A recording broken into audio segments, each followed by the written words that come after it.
Located on the southeast coast of mainland China, a 45-minute fast ferry ride west of Hong Kong, Ma Cao is something of a hidden gem. Settled by the Portuguese in the 16th century, it was handed back to China in 1999, and now, like Hong Kong, is a special administrative region of China. Ma Cao has something of a reputation as the Las Vegas of the East, but it's a title that doesn't really do the place justice. It's true that luxury hotels and casinos dominate the skyline, but there is far more to attract international visitors here than just the roll of the dice. This is Senado Square. It's the historic heart of Ma Cao, and the reason everybody comes here to see this rich Portuguese architecture. The whole city centre of Ma Cao has been designated by UNESCO as a World Heritage Site. The historic centre is best explored on foot. Venture beyond the main square down various side streets and alleyways, and you'll find lovely churches and fine examples of Portuguese architecture alongside traditional Chinese temples and bustling street markets. Take your time. There are over 20 historic sites to enjoy and plenty of cafes where you can just stop and watch the world go by.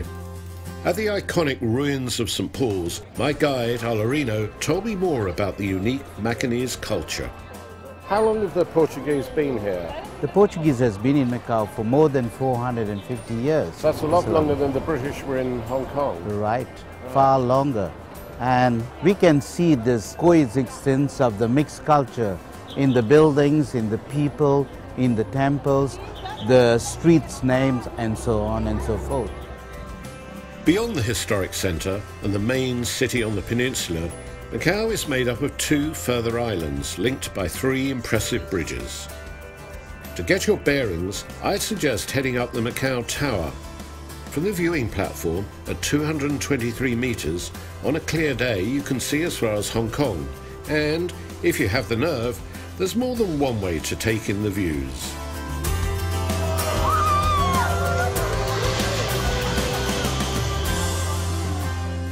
Back on the ground, where personally I'm far happier, there's plenty to see and do. If you get up early one morning, you can come and join the locals for a spot of Tai Chi.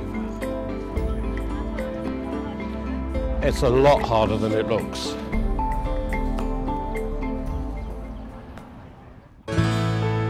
There are also lots of attractions to visit, some excellent museums, and plenty to keep all ages amused.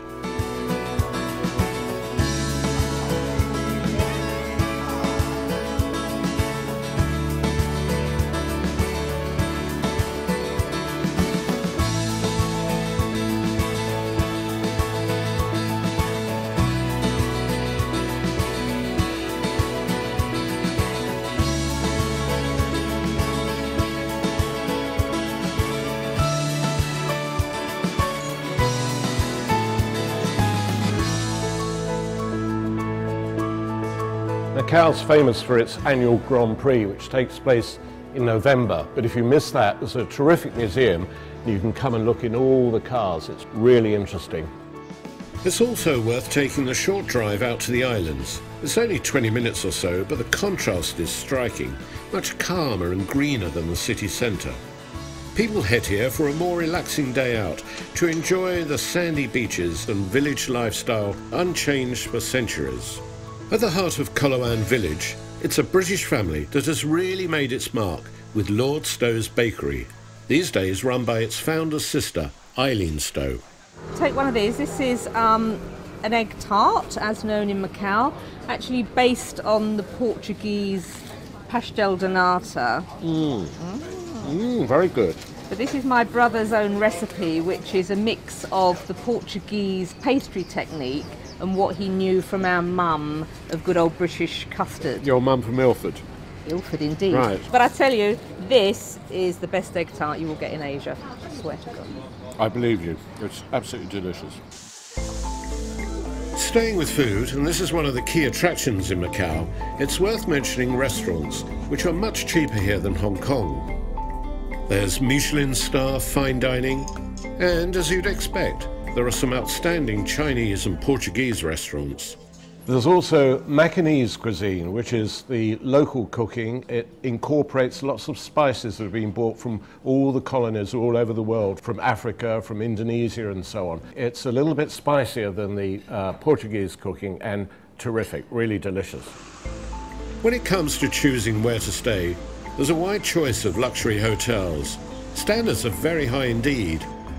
Some hotels are part of entertainment complexes, but there are also some unique standalone properties and more intimate posadas.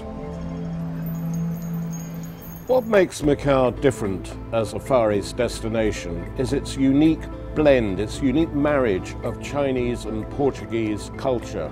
I was last here about 15 years ago, and the place has grown enormously, but I'm really pleased to see that they've preserved their Portuguese heritage, their architecture and so on.